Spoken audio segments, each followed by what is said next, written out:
Hey, y'all. Hey, it's JJ Conway. I'm here with my very special guest, Ultra Cubby on YouTube. You can find him at Ultra Cubby. And we have tried everything we can think of to get the video working. We've restarted, we've cleared our cache, we've cleared out all the extra tabs. You know, some of us have more tabs than others. We've done all the things, and yet still we cannot get the video on. So we're just going to use slides today and hope that you enjoy our presentation. It's probably going to be a little shorter because you can't see me talking to give my recommendations. Hi, Ultra Cubby. Do you have something you want to say to everybody? Just one thing. Okay, what's that you've got there?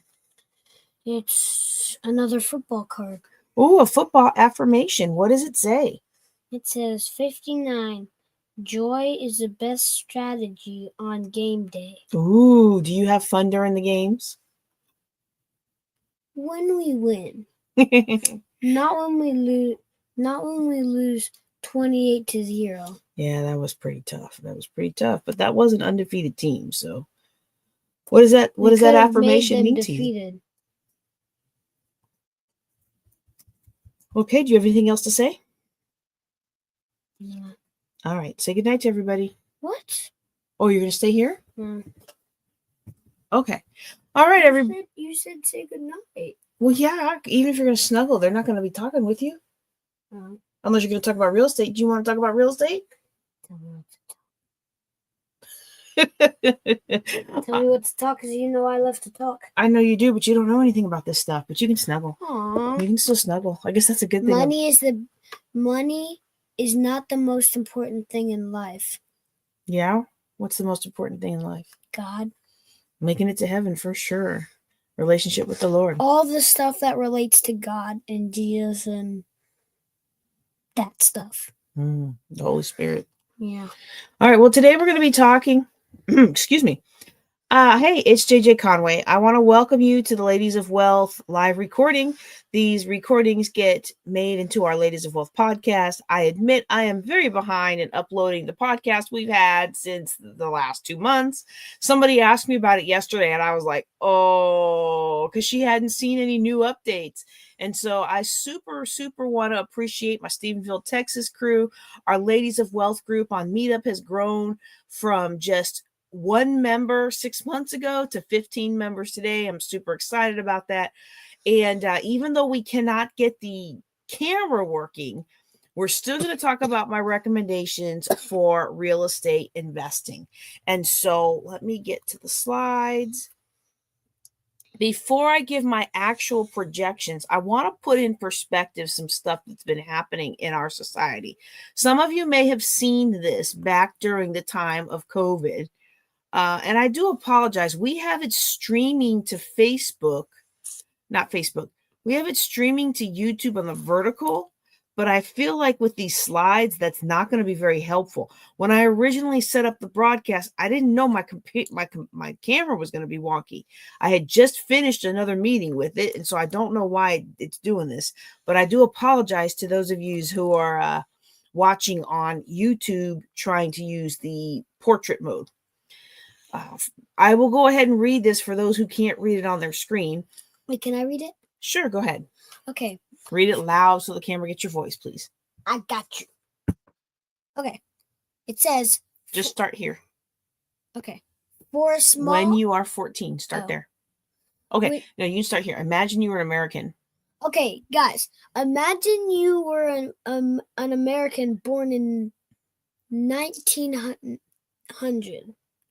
When you are 14, World War I starts and ends on your 18th birthday with 22 million people killed. Ooh.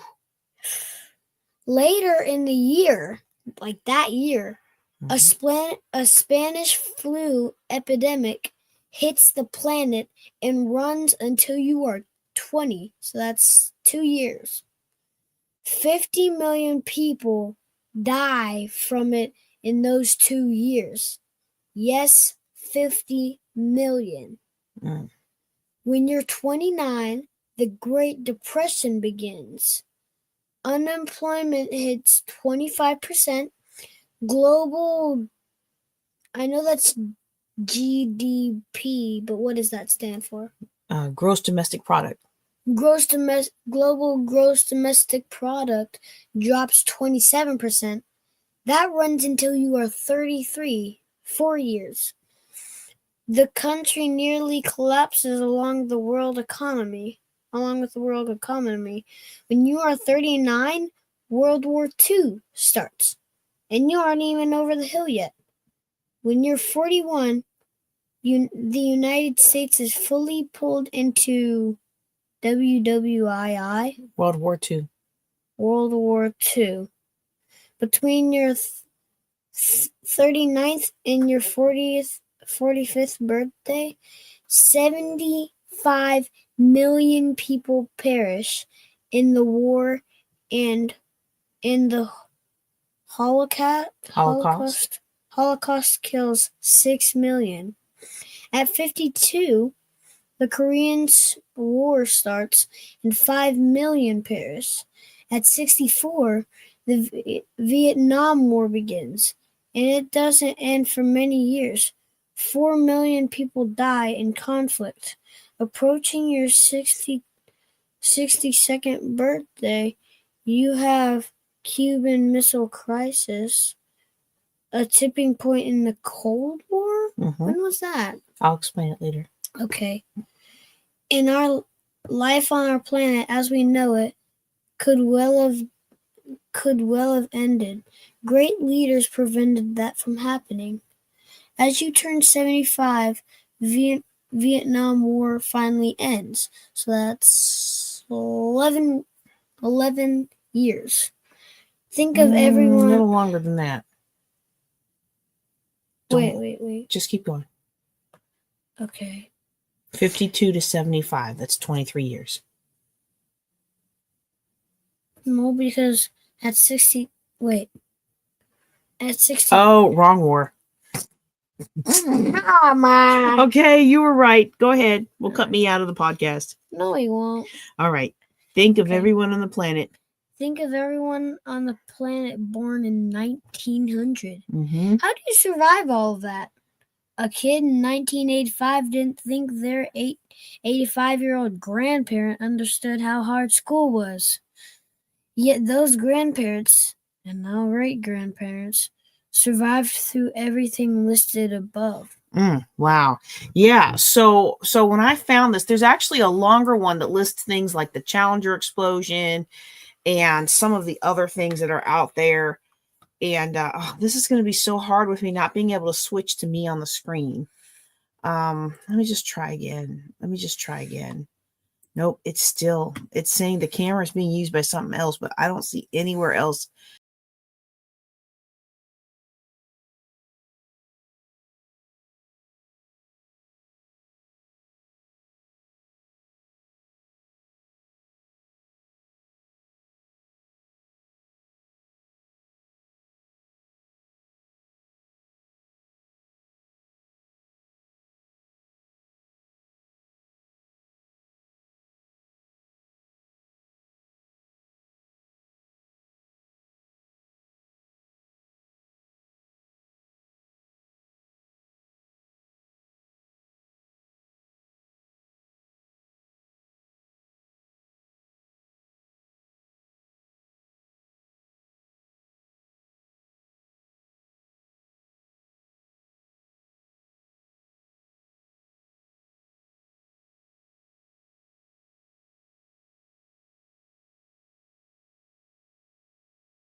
me? Can you hear me? I don't know how long y'all couldn't hear me for, so I hope it was just recently.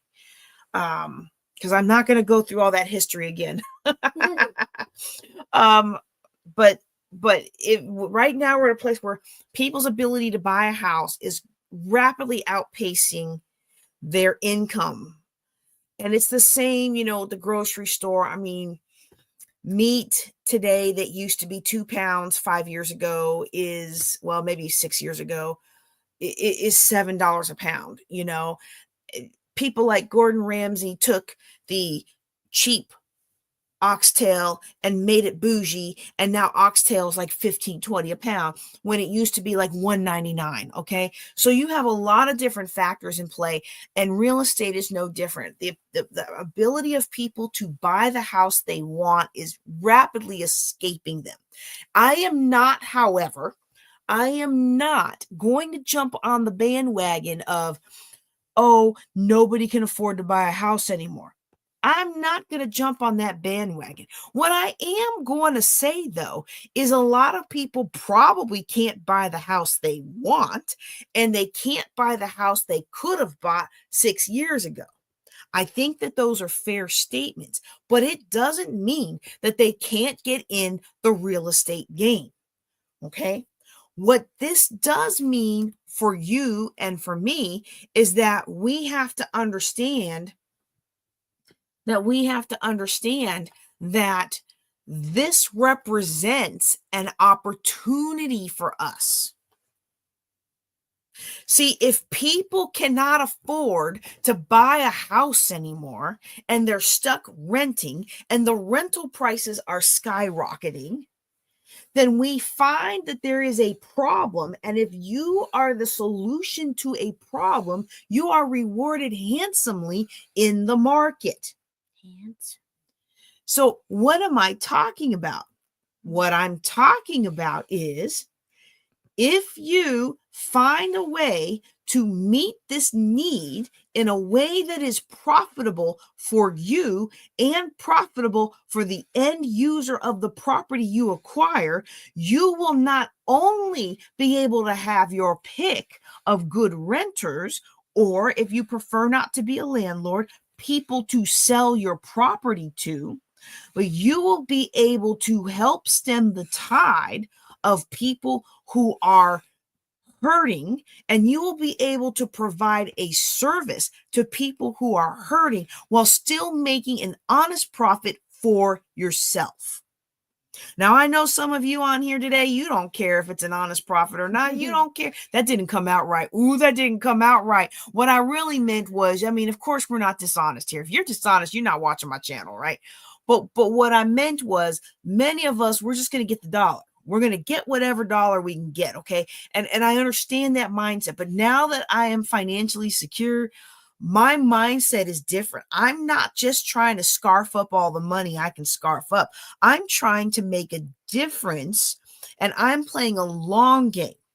When I purchase a property at a tax sale for $3,000, $5,000, $10,000, it may not be the house I want to live in, but somebody else is going to be so thankful that in a world with rapidly inflated prices, that I am able to offer them a property that they can afford to buy. And because they can afford to buy it, I can command a higher interest rate. I want you to hear what I'm saying, okay? They are buying the property at one price that's lower than what they would be able, or even on par with what they could get. But because you are able to structure it for them, you can command a slightly higher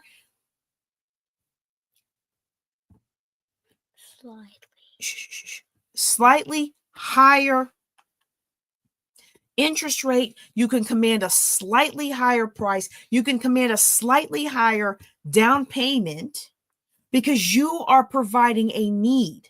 Now, I am not talking about the $500,000 house across the street. Okay, that's not what I'm talking about here. That's not the population I'm talking about here. Someone who can afford to buy that house can afford to be picky and choosy and go get a perfectly fine, perfectly furnished or perfectly fixed up retail property.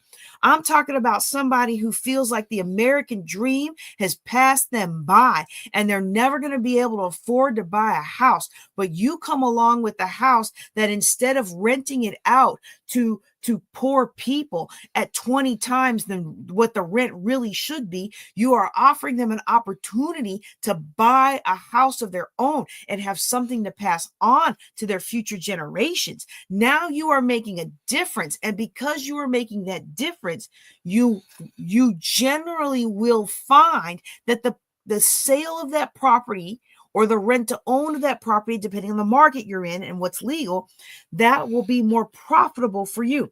But it's only profitable if you are solving a problem. And it's going to be hard for you to solve an affordability problem if you are going out into the MLS or going through a realtor or going through a standard broker and paying retail price for the property. See, paying retail price for the property doesn't give you any wiggle room for creative financing for the person who will ultimately rent or buy it from you. I want you to let that sink in, because this is one of the ways that I recommend that people shift their real estate investing towards the acquisition of properties that have enough equity in them that you can structure rent to own deals. And certain jurisdictions, you got to be a little careful about that. We can talk about those nuances later. My content is just for general information purposes only. You must always take anything that I say run it through your own personal, hired professional financial and real estate professionals that you have engaged on your behalf. But this is one of the methods that I am recommending that you shift to, because if you have these properties with mortgages that you can't afford to be creative on, you might soon find yourself with people who can't pay your bills. They can't pay your rent. And they're going to get in your house and they're going to be able to pay your rent, and you're going to be stuck holding the bag because you got these high mortgages because you went and bought a property at retail because somebody on some commercial, they showed you this chart. And they showed you this section of the chart between 2000 and 2025, or they showed you this section of the chart since then, without going into what happened in the pandemic. They showed you that chart and they said, oh, look, real estate goes up every 10 years. Let me tell you something. I have property that I bought up here that crashed way down to there and still hasn't gotten back up to what I paid for it back in the early 2025 or 2026. Okay. So somebody showed you that chart. They showed you a snippet of that chart and they said real estate always goes up, and you bought into it and you went and bought a property off the MLS, and then you took a mortgage on that property. And of course, you like to do the nothing down things. So you try to finagle the system, use other people's money if you could. And now you got a huge debt service. But when the market starts to crashing, the people that will profit are not the ones with debt service. They are the ones who will have the cash to come in and swoop up the available properties and begin to offer them at creative financing prices and creative financing strategies to people who felt like they could never buy a house in their future. They felt like the American dream was out of reach. And now you have provided that American dream for them, and you have made it within reach. So that's the first method that I recommend that you focus on shifting to in 2026, is learning how to owner finance properties that you already own. Now, JJ, what if I don't own any property yet? Okay. Well, then that's the next thing that I'm going to want you to do, is I'm going to want you to shift to enough of a cash position that you can start buying properties. And I'm not talking about liquidating $200,000 of investment stocks. That's not what I'm talking about. I'm talking about taking $5,000 to $10,000 And if it's in a retirement fund, rolling it into a self-directed IRA if you need to, and using that money to buy tax deeds, tax sales, tax certificates, tax liens, depending on where you're at, or to get creative with your marketing and your prospecting and go out there and shake the trees for deals. Those are things that we talk about in our Real Estate Investing 101 series, and we're going to start it. We're going to start it in January. We're going to kick off with understanding the different ways to profit from real estate, even if you don't buy the house.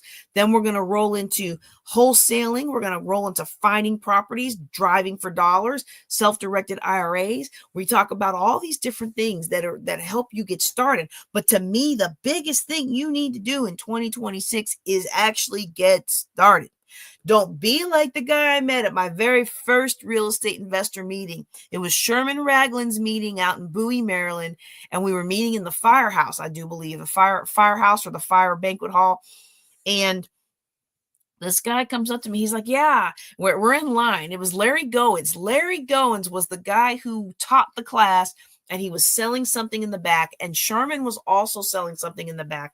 And so we chose to buy Sherman and Jim's foreclosure program. And then we went back later and got Larry Goins because he was such a great influence. He gave us so much free things even after that meeting.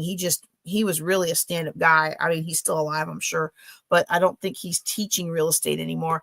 But he was just a stand-up guy. And so we ended up getting his class, and it served us very well. Both classes served us very well. But we're in line waiting to buy the class. And I'm talking to this gentleman who tells me he has spent over $80,000 on his real estate investment education. And I was like, wow, $80,000. Well, how many properties have you bought? How many properties have you bought? And he said, well, I haven't bought any yet, but I'm about to get this class, and this is the one that's going to push me over because it's so clear. Now, at that time, I felt so bad for that dude because, back then you could get a night, like I got a $3,000 house in Baltimore City, but it wasn't pretty. Okay. Back then you could get a nice house for $25,000 in Baltimore City. And, you could, all in, purchase and renovation and put a renter in it and then refinance and pull your money out. That's how we were all taught to do it. And I don't do that anymore, but I just thought to myself, for $80,000, he could have learned from buying 3 properties and paying real estate mentors $5,000 to walk him through it, And so I don't ever want you to be one of these people that keeps learning and learning and never takes action. Yet at the same time, I don't want you to be one of these people that takes action based on feel-good, emotional rah-rah in the back of a hotel room. And then you're left with no guidance and no actual real hand-holding on how to do the deals. And so if you have not bought a property yet in 2025, it's not too late, but I recommend you find a good real estate investment association meeting and make it your mission to acquire some property in 2026. Now, in order to do that, you're not going to like this. You're not going to like this. I know you're not going to like this because this is not what anybody wants to hear unless they have been burned by other people's money like we were when I was $800-something thousand in debt. Most of that was upside down properties, some $32,000, $40,000 upside down. One of them was $205,000 upside down. $205,000 upside down. That house is never recovered. And so that's where I come from when I say don't get properties with a whole lot of debt service that you cannot pay. All right. You want to acquire properties in ways that allow you to do that free and clear. And that's where you're going to go into your tax sales or your lower hanging fruit. What you can do then is you can leverage them into properties that you later on might want to live in for yourself. But right now, I want you to focus on getting out of debt and building up your savings so that you can take advantage of any deals that come along when they come along. Okay. So if you already have property, I want you to learn how to possibly own or finance that property or sell it through creative financing and figure out what's legal in your state and what isn't. Because like in Texas, there's certain specific rules about lease options and leasing to own that don't apply in other states. So you want to know those things, okay? If you don't have any property, I want you to get in a position where you can buy some property. I want you to get in more of a cash position. I want you to lower your debt. I want you to lower your commitment to outside influences. And that's partially because I want you to be able to go into investing real estate free and clear, where you don't have to stress out about a mortgage not getting paid if you can't find a good renter. But look at this. Where's the big one on the Dow Jones? Okay. Look at this up and down of the market. Okay. Look at this up and down of the market. Okay.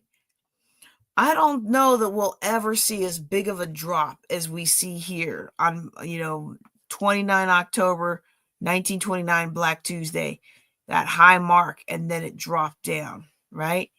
And then for a long time, people struggled. There was a 10-year period of time that people were struggling, y'all. People couldn't find work.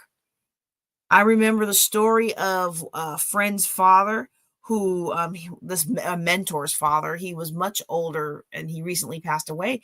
But I remember him telling the story that his dad basically worked 3 jobs without pay during the pandemic. During the Great Depression. Why did he work 3 jobs without pay? Because he knew that he didn't have anything else to do anyway. And by working these jobs, he could meet people and he could build contacts. And then, of course, guess who was the first to get hired full time back when economy was able to support it?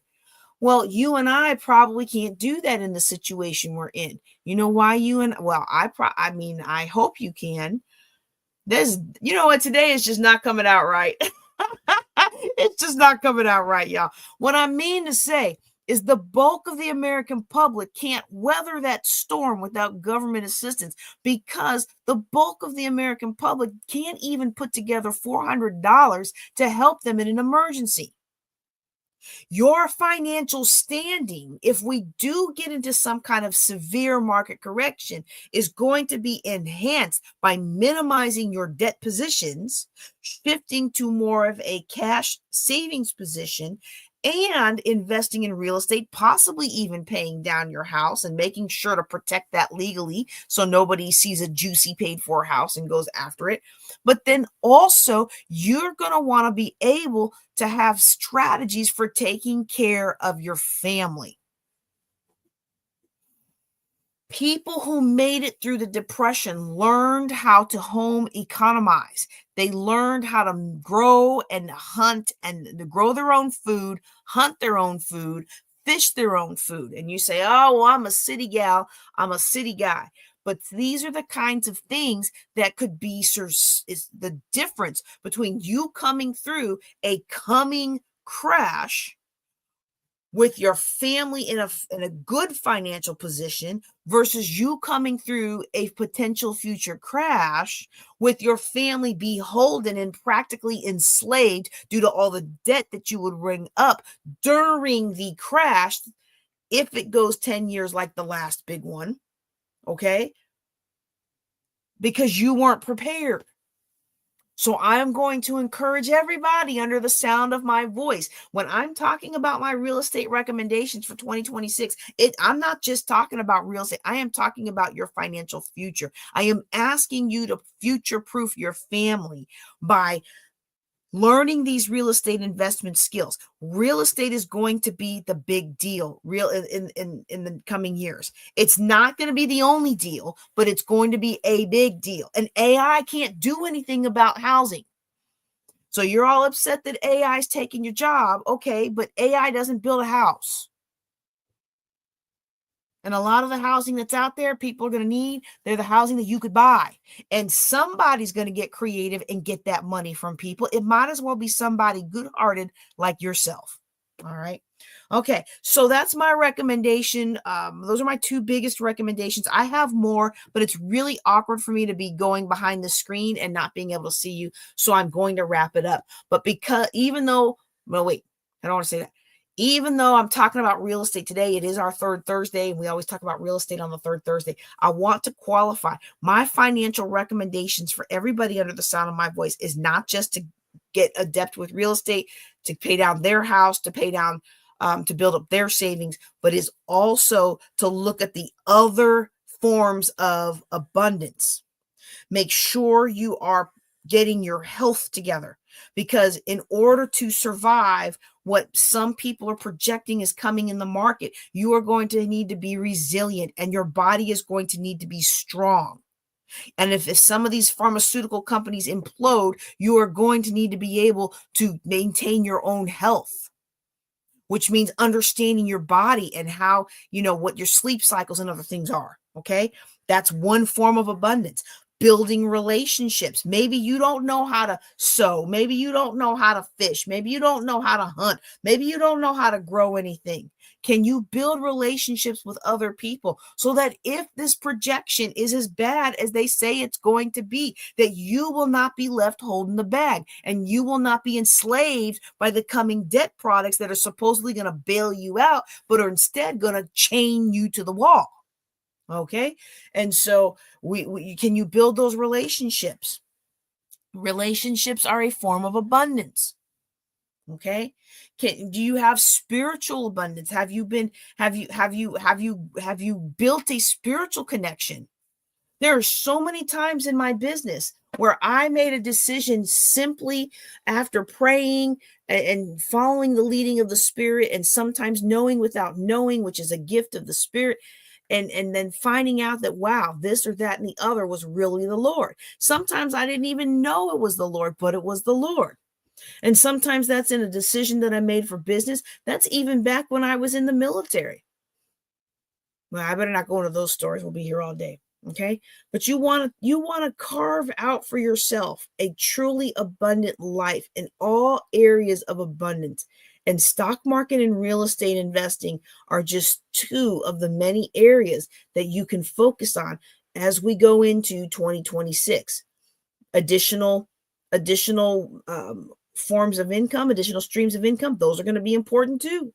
In fact, I'm already seeing on books and other things a certified human product, being sold in the marketplace to delineate who produced their book with AI versus who produced their book with a human writing. So there are all these different things that you can do to position yourself. But when I think about the Great Depression, and I think about the people who I've read about or who I've talked to, who were old enough that their parents lived through the Great Depression, and I was able to talk to them about what their parents taught them, what I'm finding is a common thread of now, granted, let's be real, okay? Back then, they didn't have 30-year mortgages, I don't think. Okay? Let's be real about that. They weren't all wallowing in debt. They weren't paying $1,000 for their iPads or $1,000 every month for their cell phone. Okay, that wasn't their lifestyle back then. And I'm not saying you need to give up your cell phone. I'm not saying you need to give up your iPad. I'm not saying you need to give up bougie this or bougie that. I like some bougie things. Okay, but what I am saying is positioning yourself to being able to survive if the ability to make money as we know it right now collapses. There are very few industries where people are not going to have a disruption. People are going to need housing. People are going to need trades. Now, I don't know how long it's going to take for the electric vehicles to take over the world, but for the short term, at least the next 10 to 20 years, we're going to need people who can fix cars. We're going to need people who can fix plumbing.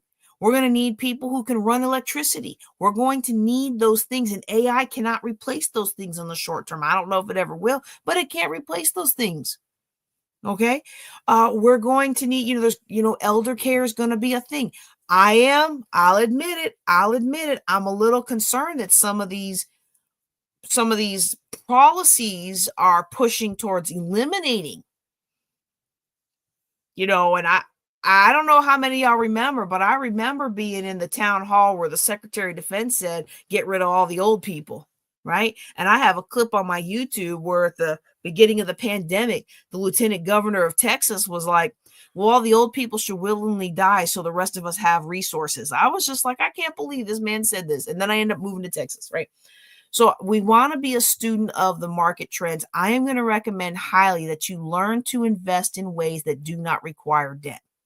I think that is going to serve you the absolute best going forward. Now, market projections are always a crazy thing. Nobody ever wants to go on the hook and say, I said this or I said that, because people don't want to be wrong. Okay. And I understand that myself, because I remember when somebody was leaving the country and they came to me in 2020. And can y'all see that 2020 thing? Y'all see the housing prices. Their housing had been artificially inflated in their market. People were putting properties on the housing market, and it was selling within one day. That's a sign. They were raising the price without doing much more. That's a sign of artificial inflation. That's a sign that a correction is about to come. All right. And you know what? A correction did come. Look at how it wasn't even just in their market, but in many markets, housing prices fell by 25% or more. And I was so happy they had taken my advice to sell their house at the top of the market, because you don't know when the top of the market is. The only way you know when the top of the market is when it crashes the next day. All right. Because that's the volatility of the market. You just don't know. I was so happy they had taken my advice. And then a couple of years later, they moved back. And as you can see how the property came back over time, the property came back, but they weren't here to take advantage of having sold their house and then turning around and buying the same house for cheaper. Not the exact same house, but you know what I'm saying? Like, do we have it here? Yeah. If you look over here in 2005 or so, okay. If you look over here in 2005 or so, what a lot of people did during this time is they sold their expensive houses and rented small apartments, so that when this crash happened, they were able to take their, $1 million from the sale of that house and buy a whole bunch of $250,000 properties that were pretty much equivalent to their $1 million home before the crash. And then they could live in one and rent the rest out. And they could live in one. Now they're debt free, and their rental income is all gravy. Okay. But these people that I advised, they left the country. So they didn't even get to take advantage of the fact that the property values dipped, and they could have swooped up at least 2 properties for the equivalent properties for the value of what they sold. And I always felt bad for them about that. But at the same time, I'm glad they didn't lose money on that deal. Okay.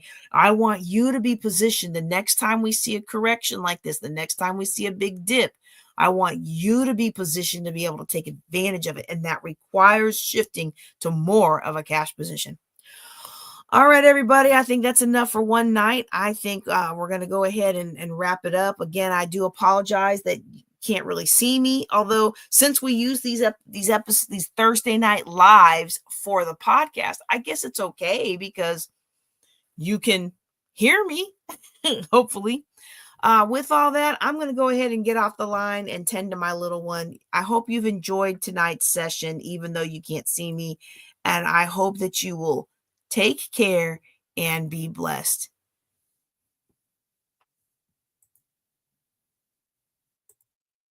Hi, Dennis. All right.